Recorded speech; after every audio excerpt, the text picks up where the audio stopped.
목도하심으로 오늘의 예배를 성부와 성자와 성령의 이름으로 올려드리겠습니다.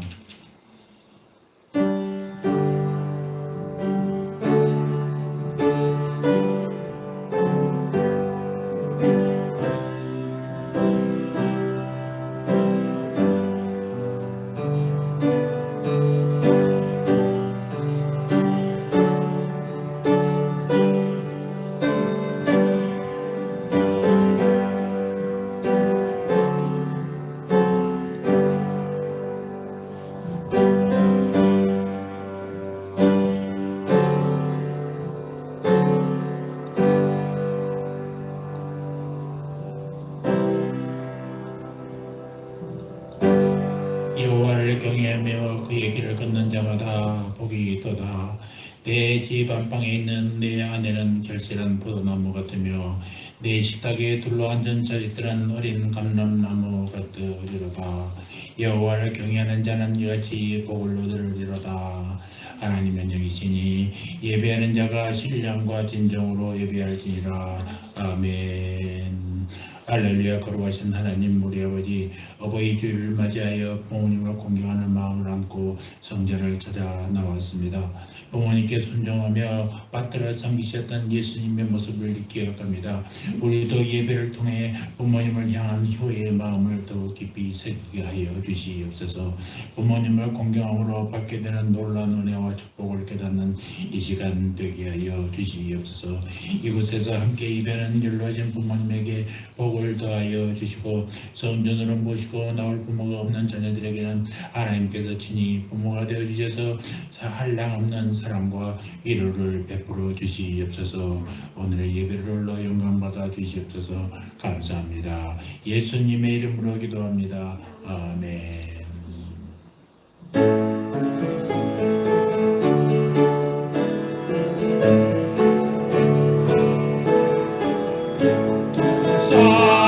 너야 함께 할렐루야 아멘.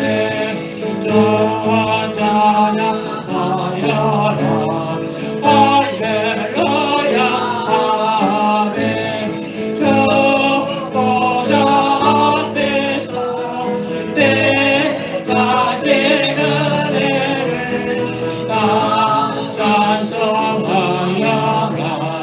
할렐루야 아멘. 마음을 열어라. 할렐루야 아멘. 언어는 올려라. 할렐루야 아멘.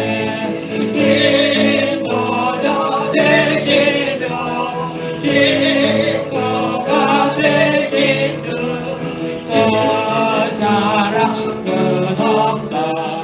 할렐루야 아멘. 저자야 하여라. 할렐루야 아멘. 찬양은 끝없다. 할렐루야 아멘. 거룩한 집에서 길이며 널 찬송하라. 할렐루야 아멘. 사도신경으로 우리 신앙을 고백합니다. 전능하사 천지를 만드신 하나님 아버지를 내가 믿사오며 그 외아들 우리 주 예수 그리스도를 믿사오니 이런 성령으로 잉태하사 동정녀 마리아에게 나시고 본디오 빌라도에게 고난을 받사 십자가에 못 박혀 죽으시고 장사한 지 사흘 만에 죽은 자 가운데서 다시 살아나시며 하늘에 오르사 전능하신 하나님 우편에 앉아 계시다가 저리로서 산 자와 죽은 자를 심판하러 오시리라. 성령을 믿사오며 거룩한 공예와 성도가 서로 교통하는 것과 죄를 사하여 주시는 것과 몸이 다시 사는 것과 영원히 사는 것을 믿사옵나이다. 아멘. 오늘은 교도문 98번 어버이 주일 교도문을 교독하시겠습니다. 내 부모를 공경하라. 그리하면 내 하나님 여호와가 내게 준 땅에서 내 생명을 이루리라. 내 아들아, 내 아비의 훈계를 들으며 내 어미의 복을 떠나지 말라. 이는 내 머리의 아름다운 관이요 내 목의 금사슬이라. 너를 낳은 아비에게 청종하고 내 늙은 어미를 경히 여기지 말지니라. 내 부모를 즐겁게 하며 너를 낳은 어미도 기쁘게 하라.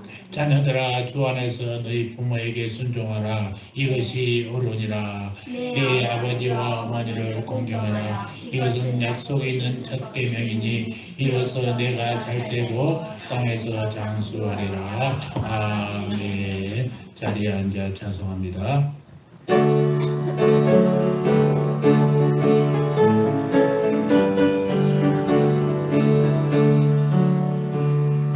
어머니의 넓은 사랑 귀하고도 귀하다. 그 사랑이 언제든지 나를 감싸줍니다. 내가 올 때 어머니는 좋게 기도드리고 내가 기뻐 웃을 때에 찬송 부르십니다. 아침 저녁 읽으시는 어머니의 성경책 손대나무 그늘마다 버섯 번듯합니다. 믿는 자는 누구든지 영생을 얻으리. 들려주신 귀의 말씀 이제 힘이 됩니다. 홀로 누워 괴로울 때 예배다가 지낼 때 부르시는 찬송 소리 귀에 살아옵니다. 마음속에서 댐을 나고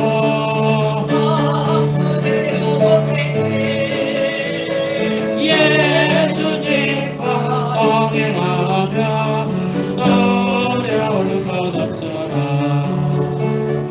온유하고 겸손하며 올바르고 굳세게 어머니의 뜻 받들어 보람 있게 살리라. 복 받아는 세상에서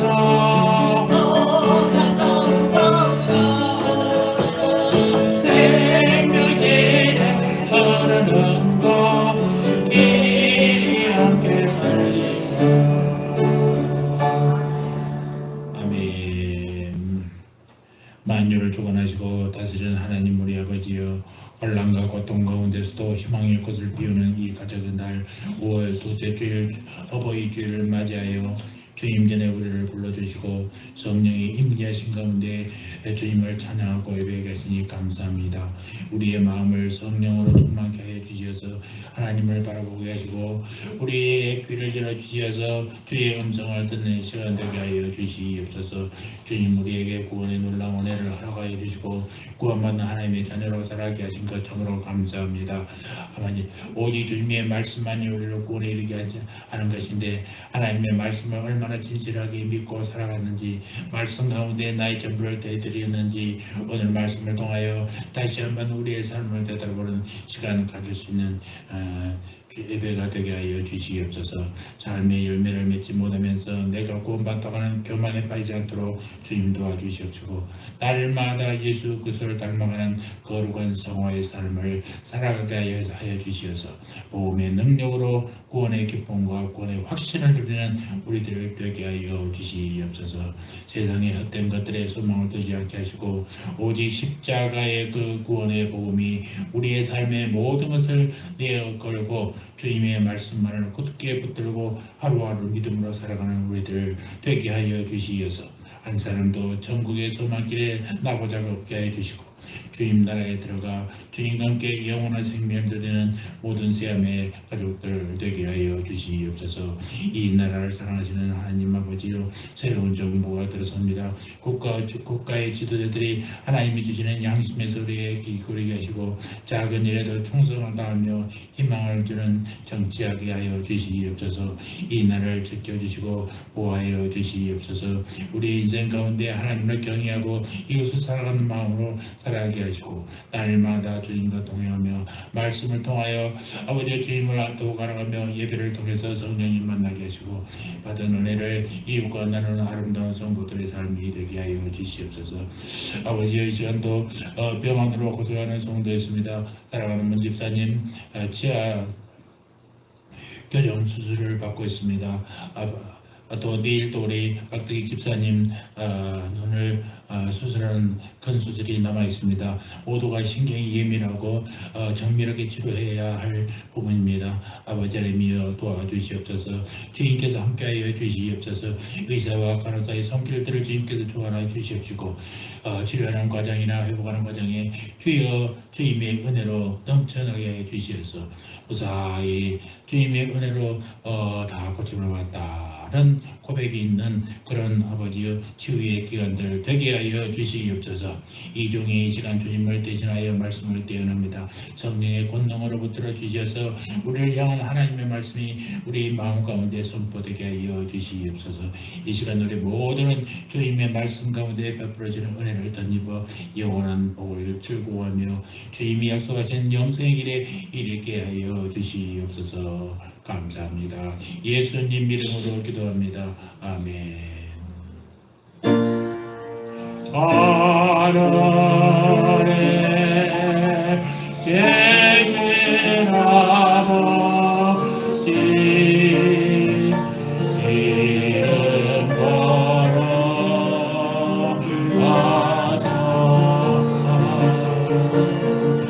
주님 나라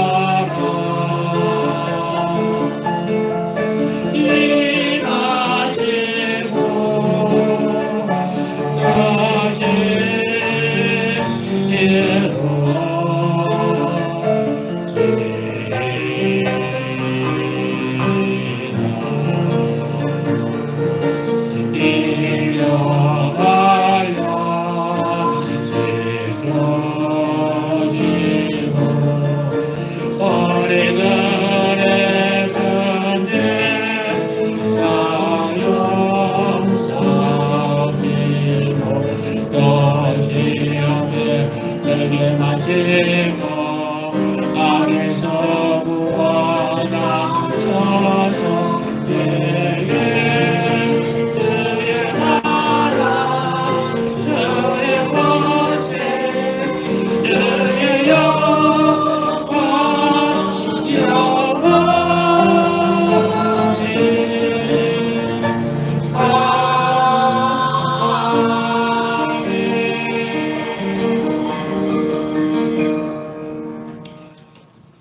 영원히 드리겠습니다. 나의 하나님 받으소서.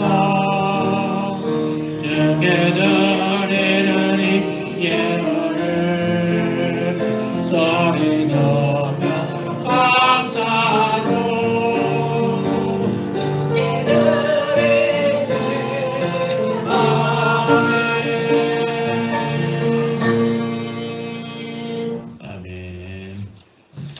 우리 박대기 집사님하고 기도하면서 몇 번 말씀드렸습니다만 내일 수술합니다. 앉으세요. 수술이 잘 될 수 있도록 하나님께서 보호하심으로 인해서 무사히 이번엔 더 이상 병원 가는 일 없이 눈이 깨끗이 치료될 수 있도록 기도를 늘 해주시기 바랍니다. 내일 10시에 가시니까 그 시간을 맞춰서 오전에 여러분 함께 마음을 다해서 기도해 주시기 바랍니다. 목사님 가정에서도 12일 드렸습니다. 드린 물줄에 손을 얹고 기도합니다. 아버지 하나님 감사합니다.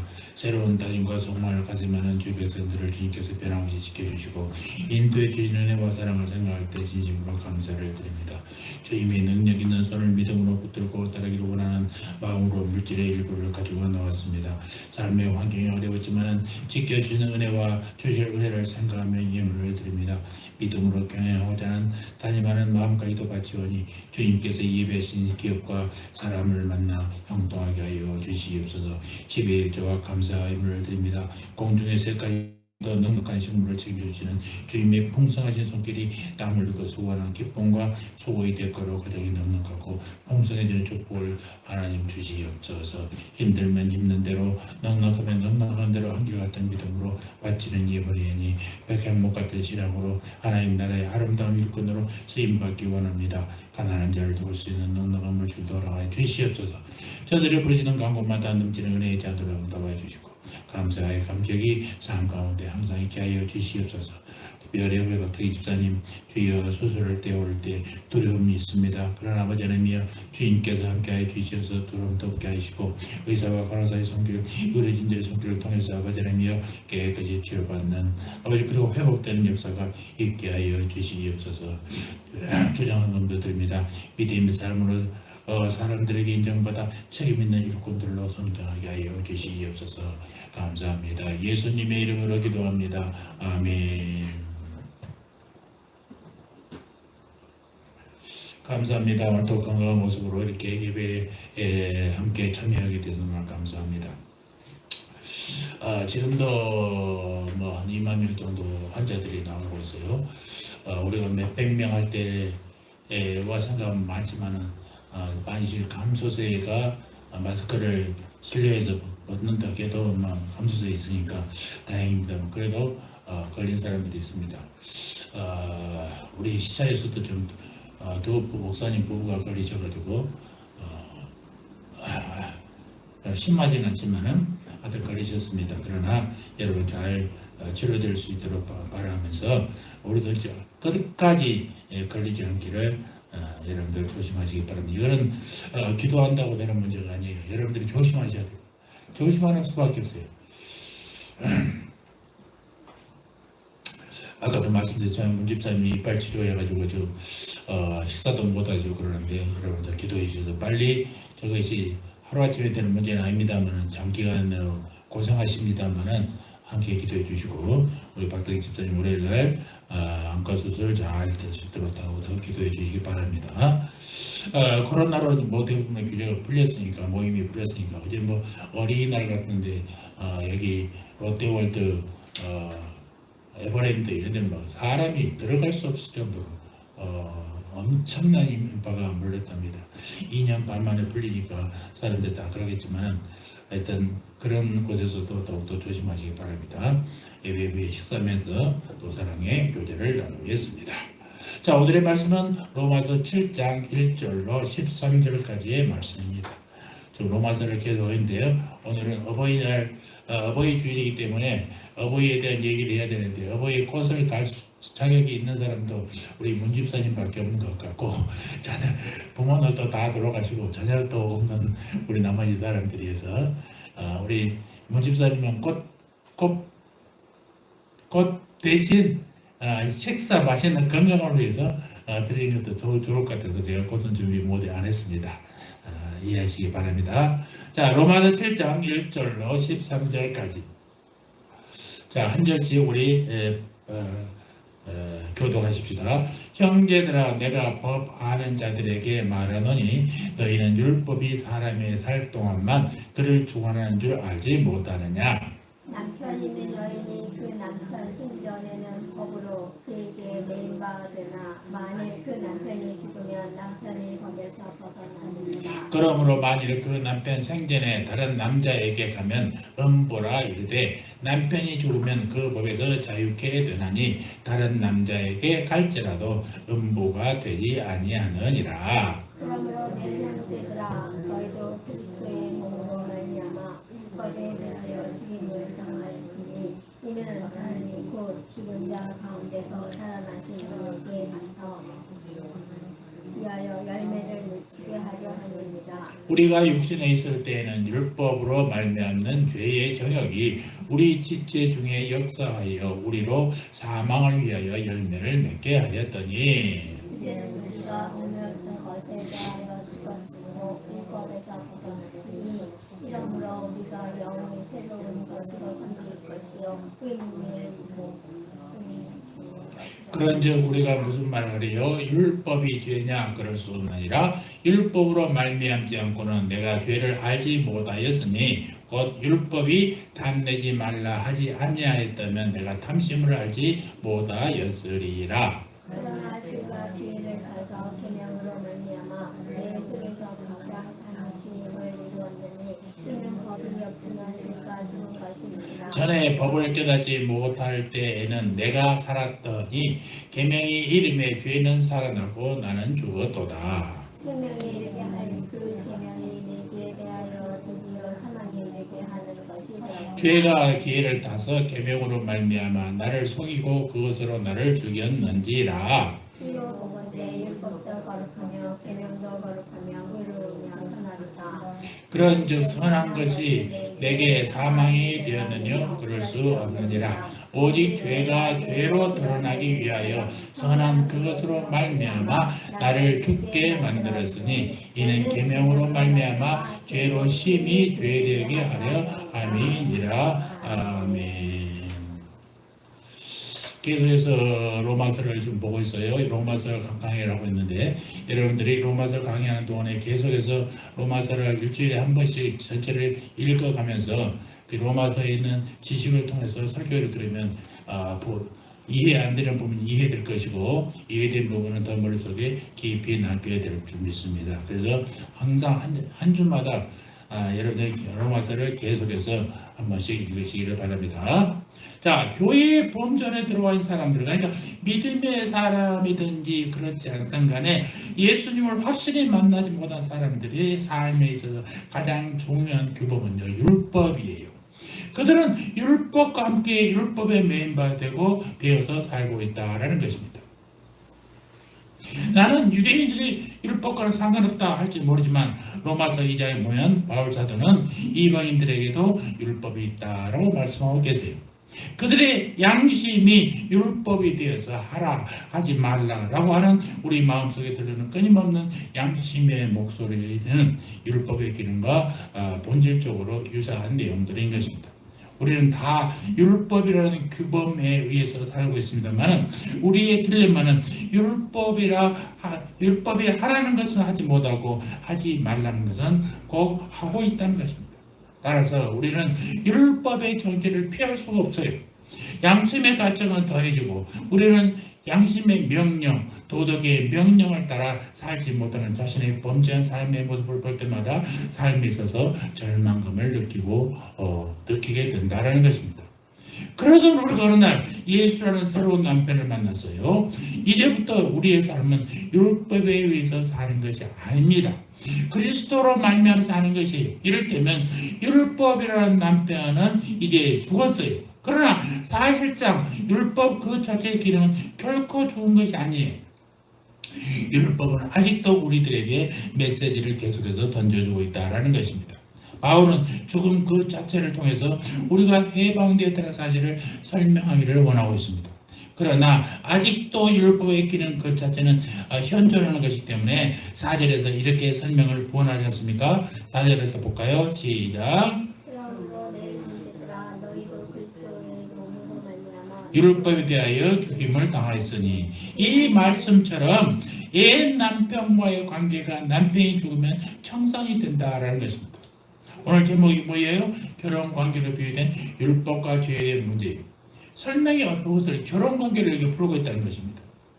그래서 4절에서 바울 사도는 율법에 죽은 것이 아니지만은 율법에 대하여 우리가 죽임을 당했다고 설명을 하고 있다는 것입니다.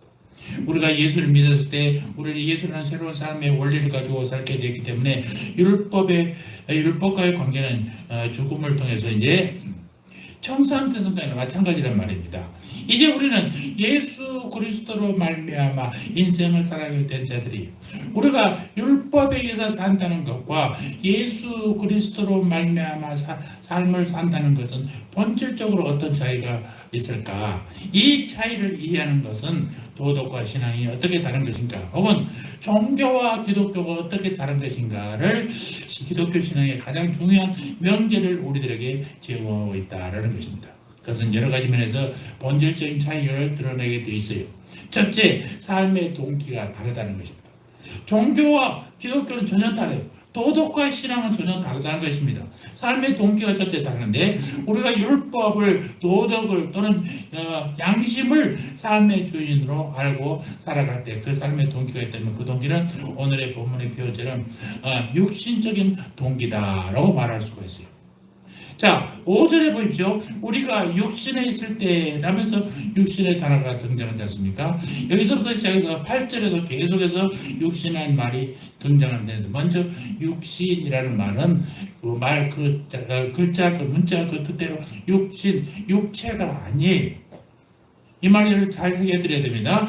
육신이라는 말을 이해하지 못하면서 로마서의 메시지를 이해하면요, 안 돼요. 그래서 로마서를 이해할 때는 육신이라는 단어를 잘 기억해야 됩니다. 육신이라는 단어는 한마디로 우리가 크리스찬이 되기 전, 거듭나기 전에 우리 속에 있는 부패한 본성을 얘기하는 것입니다. 이것은 이기심에 의해서 지배를 받는 변화되지 않는 타락한 본성을 가리키기 위해서 성경은 이것을 육신이라고 말하고 있어요. 이 육신의 특징이 있다면 한마디로 계속해서 자신을 높이고자 하는 것입니다. 자기를 항상 나타나기 위해서. 여러분, 믿지 않는 사람들에도 도덕적인 열망이 있어요. 양심대로 살고 가고 싶어요. 그러나 그 깊은 동기를 살펴보면요, 자기 과시형이에요. 그리고 자신이 의롭게 산다는 것을 나타내고 싶어하는, 자신이 꽤 괜찮은 사람이라는 것을 증명하고 싶어하는 것입니다. 나는 이렇게 살아 라는 것이죠. 그것이 육신에 있을 때의 우리의 삶의 모습이라고 할 수가 있단 말입니다. 그러나 6절은 5절과 대절을 이루면서 얘기합니다. 6절은 뭐라 합니까? 이제는 이라는 단어가 시작되죠. 원문에는 앞에가 그러나 이제는 이라고 되어 있어요. 그러나 그러나는 빠져 있습니다.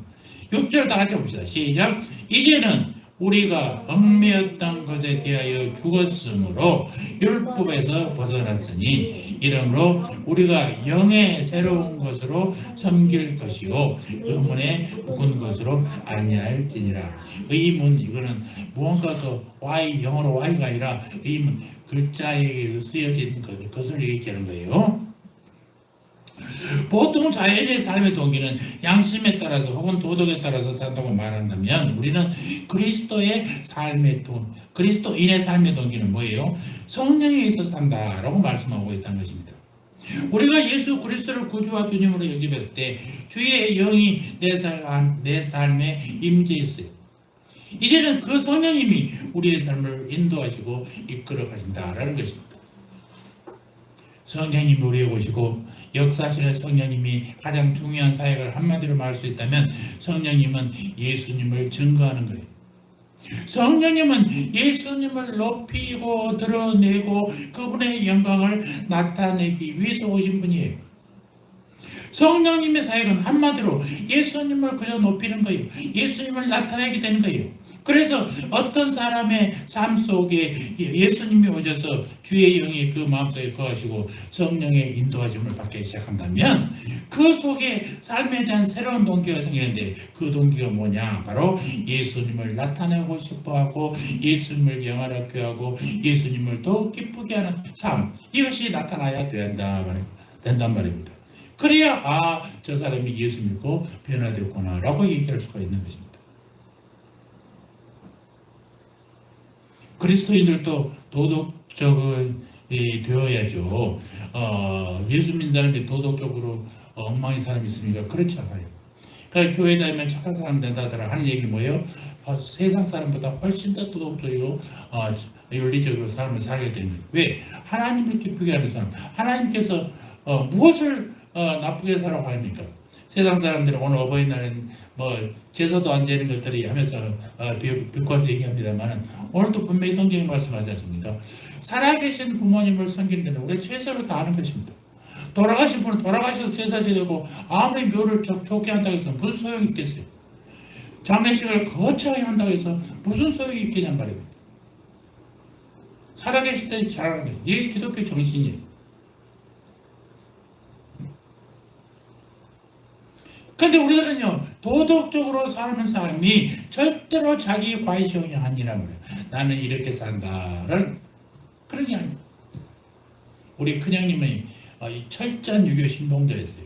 근데 뭐 아들, 딸들이 다 교회에 다니니까 지금은 뭐 우리가 가서 기도해도 그래 김 목사 네가 기도해라 하고 다 이렇게 막 하고 말지만은 이제는 다 돌아왔지만은 예전에 혼자 계실 때 아버님이 이렇게 살아계실 때는 그 조상 묘들이 다 밖으로 이렇게 여러 동네에 이게 흩어져 있었어요.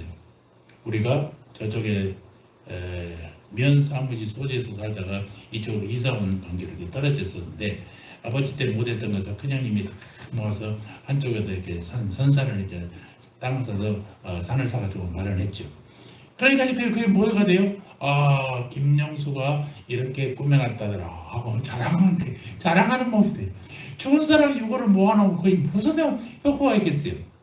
아무 생각. 그러나 동네 사람들로 하여금 이렇게 했다라는 것을 자랑하기 위한 그런 모습밖에 안 된단 말입니다. 그래서 우리는 도덕적으로 철저하게 살아야 됩니다. 그러나 그것이 내 자랑이 되어서는 안 돼요. 하나님이 자랑이 되어야 돼요. 예수 그리스도를 기쁘게 하고 예수를 영화롭게 하는 일, 이것이야 우리의 삶이 변했다. 새로운 삶을 사는 그리스도인이다라는 말을 듣게 되는 것입니다. 또 이렇게 살기를 주님의 이름으로 축원합니다. 두 번째, 삶의 욕구가 달라져요. 우리가 율법을 주인으로 삼고 살 때는 우리의 삶을 지배하는 욕구가 무엇이겠어요? 오늘의 본문에서 바울사도는 그것을 죄악의 정욕이라는 단어로 쓰고 있어요. 5절을 다 같이 한번 읽어볼까요? 5절 시작. 우리가 육신에 있을 때에는 율법으로 말미암는 죄의 정욕이 우리 지체 중에 역사하여 우리로 사망을 위하여 열매를 맺게 하였다. 예, 이미 말씀드렸듯이 율법 그 자체는 나쁜 것이 아니란 말입니다. 율법에서 해방되었다고 해서 율법이 나쁜 것이라고 생각하는 오해가 없도록 바울사도는 7장 12절의 말씀에서 율법의 본질을 규명해 놓고 있어요. 자, 7장 12절 시작. 이로 보건대 율법도 거룩하며 계명도 거룩하며 의로우며 선하도다. 딱 못을 박았어요. 율법의 본질을 세 가지로 규명하고 있잖아요. 거룩한 것이고 의로운 것이고 선한 것이다 라는 것입니다. 율법에 문제가 있어요? 없어요. 문제는 율법을 지켜야 하는 우리인 것입니다. 거룩하며 의롭고 선한 율법을 지킬 수 없는 우리의 연약성에 문제가 있습니다. 그 문제를 바울사도는 8장에서 지속적으로 다루고 있어요. 8장 3절 오늘의 본문 성적을 넘어서 8장 3절로 가보시기 바랍니다. 시작. 율법이 육신으로 말미암아 연약하여 할 수 없는 그것을 하나님은 하시나니 곧 죄를 인하여 자기 아들을 죄 있는 육신의 모양으로 보내어 육신의 죄를 정하사. 말이 좀 어렵지만 여러분들 이 어려운 말을 잘 생각하면서 읽으면 됩니다. 여기서 보면 율법의 문제가 있는 게 아니라 율법을 지킬 수 있는 능력이 우리에게 없다라는 것입니다. 이것이 육신의 연약성인 것이, 다시 말하면 타락한 우리의 본성 때문에 율법대로 살 수 없는 인간의 고민이 있다는 것입니다. 율법은 우리에게 거룩하라고 말합니다. 그런데 그 말씀을 들은 우리들은 추한 곳으로 달려가요. 율법은 우리에게 어렵게 살라고 어렵게 되라고 말씀하고 있지만 우리는 의에 대한 말씀을 드리면서도 불의를 행한다라는 것입니다. 또 율법은 우리에게 선한 삶을 강조합니다. 그러나 이 선한 메시지를 들으면서 우리의 발은 악을 향하여 달려가고 있습니다. 여기에 인간의 고민과 좌절이 있다라는 사실입니다. 재미있는 것은요, 율법은 하라 하지 말라는 두 가지의 명령으로 요약될 수 있는데 특별히 하지 말라는 명령, 예를 들어서 더럽게 살지 말라라는 메시지를 들으면 우리는 더럽게 살고 싶어하는 본능이 일어난단 말입니다. 불의하지 말라는 말을 들으면 우리는 그 불의를 실험하고 싶은 충동을 느끼게 되는 거예요. 악은 그 모양이라도 버리라는 말씀을 드리면 우리는 그 악을 알고 싶고 그 악에 참여하고 싶은 호기심을 느끼게 된다는 것입니다. 이것이 인간의 타락한 육신이요 본성이요 여기에 인간의 도덕적인 교육의 딜레마가 있다라는 것입니다. 도덕에는요 한계가 있어요. 도덕은 우리가 가야 할 길을 제시합니다만은 그 길을 걸어갈 수 있는 능력은 제시하지 못하고 있다는 것입니다. 그러나 율법 아래서 정죄받고 절망했던 우리들이 어느 날 삶의 도상에서 예수 그리스도라는 분을 구세주와 주님으로 만나게 돼요. 그때 우리 안에는 새로운 삶의 욕구가 생기는데 5절에 보면 육신에 있을 때에는 율법으로 말미암아 죄의 정욕이 역사했지만 이상하게 율법의 메시지를 들으면서 우리는 죄악의 정욕의 지배를 받는 삶을 살았던 것이에요. 그러나 우리에게 새로운 열망이 생겼어요. 새로운 욕구는 사랑의 욕구라고 말할 수 있는데 예수님을 영접한 사람에게는 사랑의 욕구가 생기는 것입니다. 바울 사도는 그것을 이미 로마서 5장의 첫머리 부분부터 강조했었어요. 5장 5절 한번 봅시다. 시작. 성령으로 말미암아 하나님의 사랑이 우리 마음에 부은 바 되었어. 8절. 우리가 아직 죄인 되었을 때 그리스도께서 우리를 위하여 죽으심으로 하나님께서 우리에 대한 자기의 사랑을 확증하셨느니라 라고 말하고 있어요. 우리는 십자가에서요 가장 순수한 사랑을 발견하게 되는 것입니다. 나와 전혀 상관없었던 그분이 나를 구원하시고 새롭게 하시기 위해서 독생자 예수 그리스도께서 자기의 생명을 내놓았어요. 거기서 우리는 사랑을 알았답니다. 가장 비이기적이고 가장 비타산적인 조건 없는 진정한 사랑이 무엇인가를 우리는 십자가에서 발견하게 되는 것입니다. 이 사랑을 받으면서 우리는 처음으로 이 사랑을 보여주신 주님을 사랑하기 시작합니다. 이것은 새로운 삶의 욕구예요. 그 주님을 사랑하면서 우리는 주님을 기쁘게 하는 욕구를 갖게 돼요. 우리가 어떻게 하면 주님을 기쁘게 할까 노력하다 보니까 옛날 율법에 요구했던 그 삶을 우리가 성취하는 결과를 가져오게 되답니다. 우리가 율법만 보면서 율법대로 살아가려 할 때는 오히려 우리가 율법을 깨뜨리는 삶을 살았지만은 주님을 사랑하기 시작하니까 오히려 우리의 삶이 거룩해지고 의로워지고 선해지는 결과를 보게 된다는 것입니다. 이 역설적인 진리를 바울 사도는 8장 4절에서 얘기해요. 자, 시작. 육신을 쫓지 않고 그 영을 쫓아 향하는 우리에게 율법의 요구를 이루어지게 하려 하십니다. 지난주에 있잖아요. 규정을 정해놓고 너는 이렇게 해야 돼 라고 하면요 애들이 그 압박이 진절머리 나요. 그런데 계속해서 자녀를 신뢰하고 그를 믿어주고 얘기를 들어주고 하는 부모 밑에서 아이들은요 시키지 않아도 지 아이를 다 하게 되는 것입니다. 그러니까 이 규정하고 야단치고 하는 것은 간단해요. 쉬워요. 그러나 참고 견뎌주고 지지하고 칭찬하는 건 정말 힘듭니다. 부모들이요 부모가 훨씬 더 어른보다 힘이 세고 목소리가 크다는 덩치도 크다는 그 하나 때문에 아이들을 자기의 종처럼 부르려고 하고 있어요.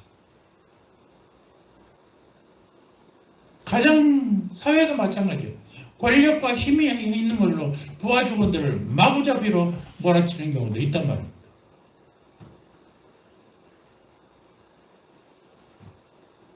그리스도인들은 더 이상 육신을 쫓는 사람들이 아니에요. 물론 육신은 아직도 우리 안에 우리를 괴롭힙니다. 그러나 우리는 새로운 동기를 가지고 이제 내 안에 거하시는 성령님을 쫓아 살기를 원합니다. 그리고 성령님이 보이시는 주님을 우리 모두도 보고 그 주님을 높이기를 원합니다. 이렇게 그 영을 쫓아 향하는 우리에게 율법의 요구를 이루어지게 한다는 것입니다. 율법의 요구는 거룩하게 살고 의롭게 살고 선하게 사는 것이. 율법을 붙들고만 있을 때는 되지 않았지만 주님의 사랑을 알고 그 주님을 따라가다 보니까 내 삶이 저절로 거룩해지고 의로워지고 선해진다라는 것입니다. 그렇기 때문에 기독교는 율법주의는 아닙니다. 동시에 무율법주의도 아니에요. 오히려 우리는 주님을 사랑함을 통해서 율법을 성취하는 놀라움의 결과를 가져오게 된다라는 것입니다. 그렇습니다. 기독교는 단순히 도덕적 차원의 얽매인 종교가 아니에요. 그렇다고 기독교가 율법을 안 지키는, 율법을 무시하는 무율법주의라는 말도 아니에요. 기독교는 단순한 도덕주의가 아니라 그 도덕으로 훨씬 뛰어넘는 것이라는 것입니다. 기독교는 도덕을 제시하는 게 아니라 예수 그리스도를 제시해요. 예수 그리스도를 구세주와 주님으로 영접하고 그를 사랑하기 시작하게 되니까 내 삶이 저절로 거룩해진단 말이에요. 예수님을 따르고 예수님의 사랑을 알면 그저 감사와 찬양밖에 없다고 내가 수없이 얘기하지 않습니까? 감사와 찬양을 하는 사람들이 예수님의 지시에 빗나가겠어요? 예수님의 말씀에 순종하지 않겠어요? 그러다 보니까 말씀에 따라 보니까 저절로 거룩해지는 것이고, 이것이 얼마나 놀라운 변화냐 이 말입니다. 강제로 율법을 시킬 때는 안 되는데 시키지 않고 주님의 그 사랑, 주님의 은혜에 푹 빠져 있으면 어떻게 돼요? 그저 우리의 마음은 주님을 시키는 것을 모두 하고 싶고 순종하고 싶은 마음이 생긴다는 거예요. 이게 거룩해지는 삶의 모습이에요.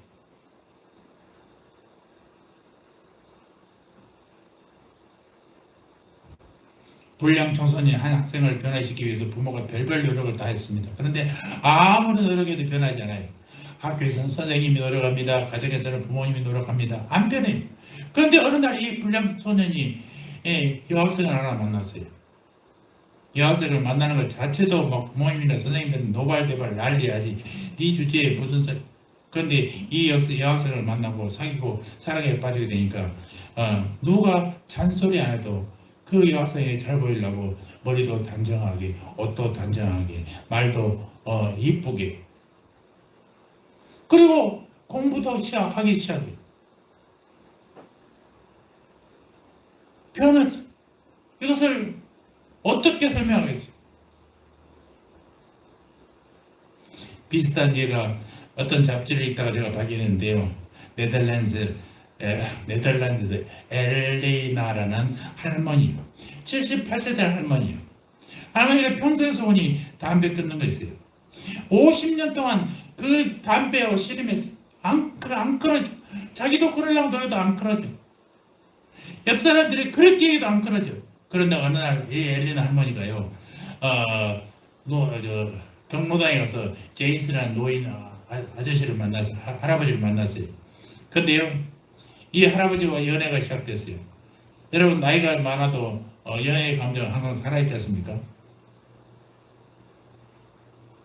그 남자 제이슨이라는 사람이 내가 당신을 정말 사랑합니다. 엘리나 당신을 사랑하는데 한 가지 때문에 당신과 결혼을 못하겠어.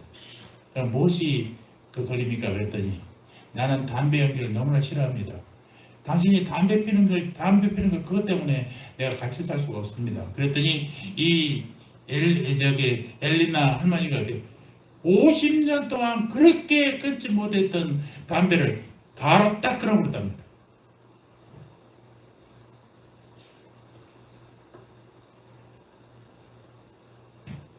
(50년간의) 딜레마가요 한 방에 끝나버렸어요. 이 할머니가 기사의 마지막 줄에 뭐라 그러냐, 나는 이 경험을 통해서 사랑의 힘은 의지의 힘보다 위대한 것을 깨달았다라고 고백하고 있는 장면을 읽었어요. 내가 끊어야지, 내가 해봐야지, 아무래도 안 되는데 그 할아버지를 만나고 나서 할아버지를 사랑하는 그 할아버지가 담배 연기를 싫어한다니까 하루아침에 딱 끊어버렸어요. 자기의 의지의 힘으로 끊어야지 하고 노력할수록 더 유혹이 강해지는데 사랑하기 시작하니까 그 사랑은 순식간에 그의 삶을 변화시켜버렸다는 것입니다. 진지한 그리스도인들의 삶에 일어난 놀라운 변화의 비밀은 도덕적인 변화가 아니라 바로 이 사랑의 변화라는 사실을 여러분 기억하십시오. 바울 사도는 8장에서 이 사랑이라는 엄청난 주제를 밀고 나갑니다. 8장 35절도 한번 봅시다.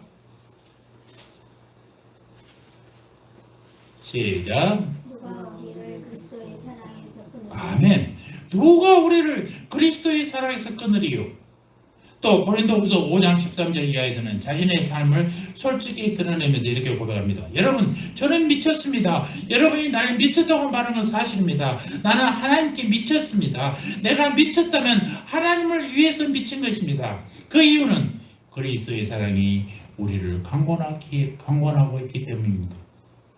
여러분, 이 세상의 삶은요, 어차피 다 미쳐 사는 거 아니겠어요? 가만히 보십시오. 무언가는 미쳐 사는 것입니다. 골프에 미치든 음악에 미치든 가수에 미치든 주택자에게 미치든 무언가는 다 미쳐서 하는 거예요. 그런데 역사를 변화시켜 주시는 놀라운 구세주요 주님이신 이 예수 그리스도에게 미칠 수 있다는 것은 얼마나 놀라운 행복이냐 이것입니다.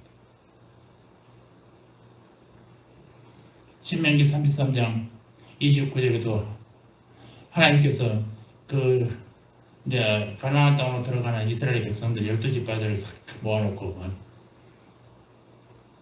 너는 행복자다. 왜? 주님으로부터 구원받았지. 주님이 너희를 인도하고 보호해 주시지. 대적들을 다 물리쳐 주시는 하나님이지. 그러니 너희들이 행복한 자는 누구냐? 여러분 그 말씀 믿으십니까?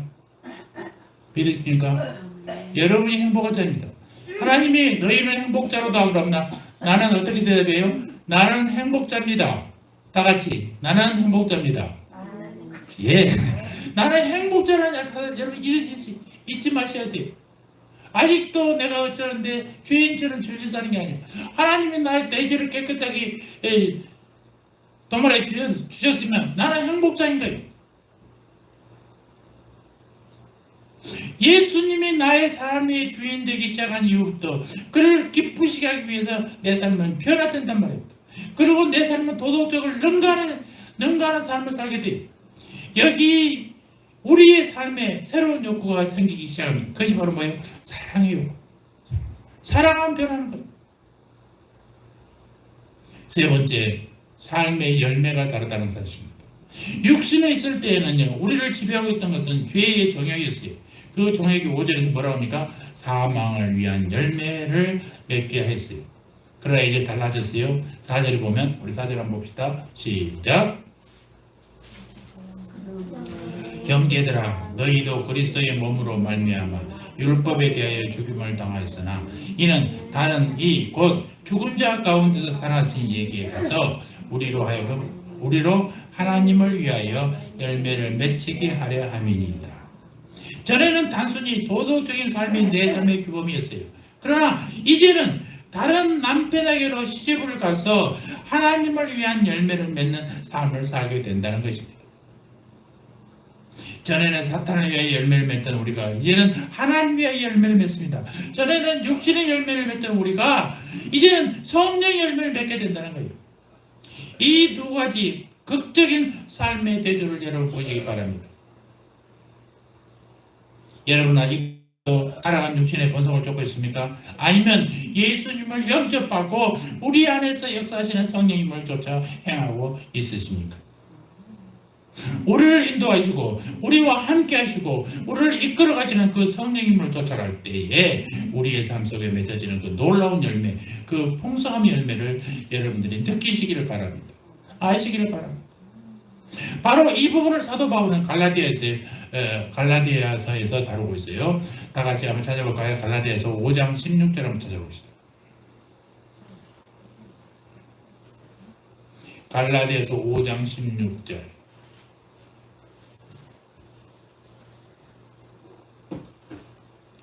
갈라디아서 5장 16절. 자, 찾으셨죠? 시작. 내가 이르노니 너희는 성령을 쫓아 행하라. 그리하면 육체의 욕심을 이루지 아니하리라. 우리가 성령을 쫓아 행하면 육체의 욕심을 이룰 필요가 없어요. 이제 무엇을 안 하겠다고 결심하지 마시기 바랍니다. 중요한 것은요, 내 안에 거하시는 성령님의 인도하신 대로 그가 나를 감화하실 때에 주님 그 기뻐하시는 일만 해보라는 것입니다. 그러나 아직도 육체를 따라 살면 육체의 열매를 맺게 되는 것입니다. 그것이 19절 21절이에요. 육체의 일은 현저하니 곧 음행과 더러운 것과 호색과 우상숭배와 술수와 원수를 맺는 것과 분쟁과 시기와 분냄과 당짓는 것과 불리함과 이단과 투기와 술취함과 방탕함과 또 그와 같은 것들이라. 이런 것들이 사망의 열매예요. 처음에는 비슷하게 출발합니다. 인간은 모두 다 도덕적인 삶을 추구합니다. 그런데 깊은 곳에서는 그의 삶이 맺어가거든 열매는 사실 이런 냄새를 나는 사망의 열매를 맺고 있다는 것입니다.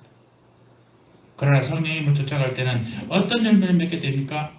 22절, 23절 다 같이 큰 소리로 시작. 오직 성령의 열매는 사랑과 희락과 화평과 오래 참음과 자비와 양선과 충성과 온유와 절제니.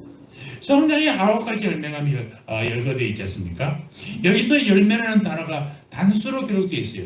이 열매는 한 열매의 9가지 측면이라고도 말할 수 있어요. 왜냐하면 이 9가지의 인격적인 특성들 다 결국 한 인격을 지향하는 것이에요. 어떤 인격이냐? 정말로 사랑스럽고 정말 희락으로 충만한 분, 정말 화평으로 충만한 분, 정말 오래 참으셨던 분, 이 대표적인 인격이 누구예요? 바로 예수님이에요. 우리가 성령에 충만하고 성령에 사로잡히고 성령의 인도하심을 받고 성령이 보여주시는 대로 주님을 바라보며 살면 결국은 어떻게 돼요? 주님을 닮아가게 되는 것입니다. 우리는 주님을 닮아가게 된 삶이, 그래서 그 내 삶의 마지막에 내가 사랑하고 사모하는 그 주님을 닮아서 내 신랑 되신 주님 앞에 세워지는 황홀한 감격을 여러분 한번 생각해 보시기 바랍니다. 이것이 영화의 구원의 마지막 단계, 영화의 단계예요. 왜 우리가 달라지지 않고 변화되지 않을까요? 바르고 의롭게 선하게 살기를 원하는 열망에도 불구하고 오히려 불효하고 악하고 더 더럽혀졌던 우리들의 삶, 그것은 단순한 우리의 도덕적인 결심만으로 가능하지 않다는 것입니다. 본문에 나타난 어떤 여인의 경험처럼 주님을 만나고 체험해야 돼요. 주님을 아는 것으로 끝이지 않아요. 주님을 만나야 돼, 체험해야 돼, 경험해야 돼.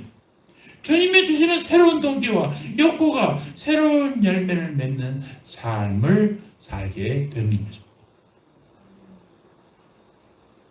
제가 늘 얘기했지만 저는 신비주의는 아닙니다. 그러나 여러분들 한 살을 적을 때 주님을 체험하시기 바랍니다.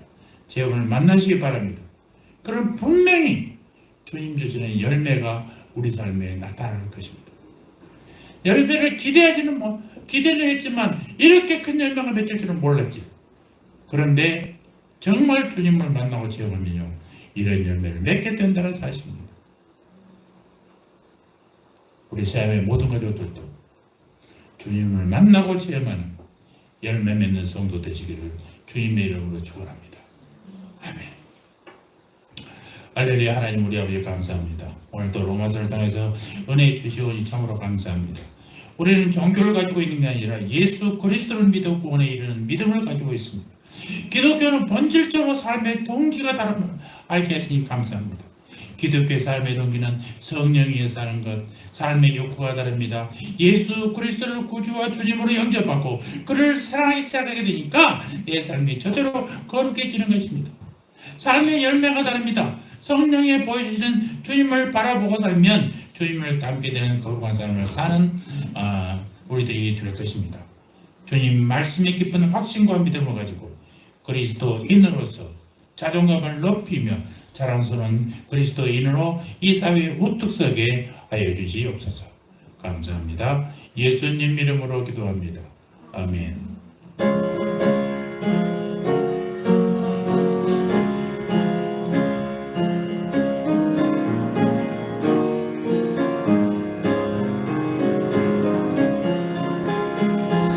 사절에 범바라 돌아있고 하나님 아버지 모셨으니 믿음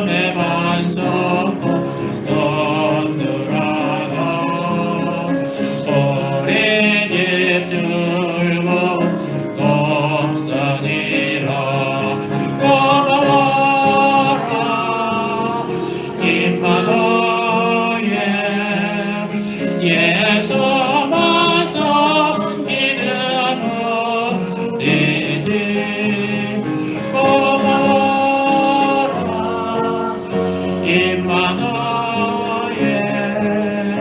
복되고 즐거운 하루하루 아바이 우리를 보이시고 동기는 사랑이 넘쳐있고 기쁨과 소름도 같이 하니 안달의 주가도 정국이라 고마워라 임마누엘 예수만 섬기는 우리들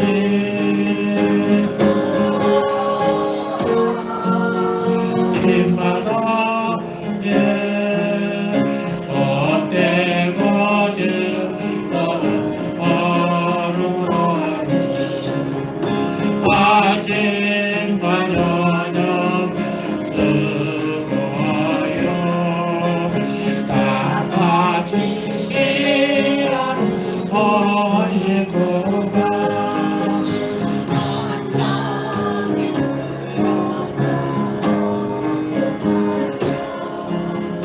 여기가 이에다 보니라 고마워라 임마누엘 예수만 섬기는 우리들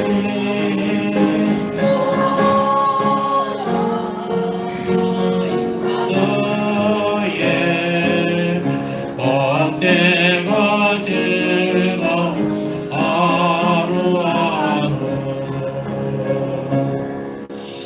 이제는 우리의 구원자 되시는 우리 구주 예수 그리스도의 은혜와 하나님 우리 아버지의 사랑과 성령 하나님의 교통하심이 예수 그리스도를 구세주와 주님으로 영접하고 예수님을 사랑함으로 거룩한 삶을 살아가겠다고 다짐하는 고개 숙인 주님의 백성들 머리 위에 저들의 가정과 자녀와 삶의 터전 위에 이제로부터 영원토록 영원 무궁토록 함께 있을지어다.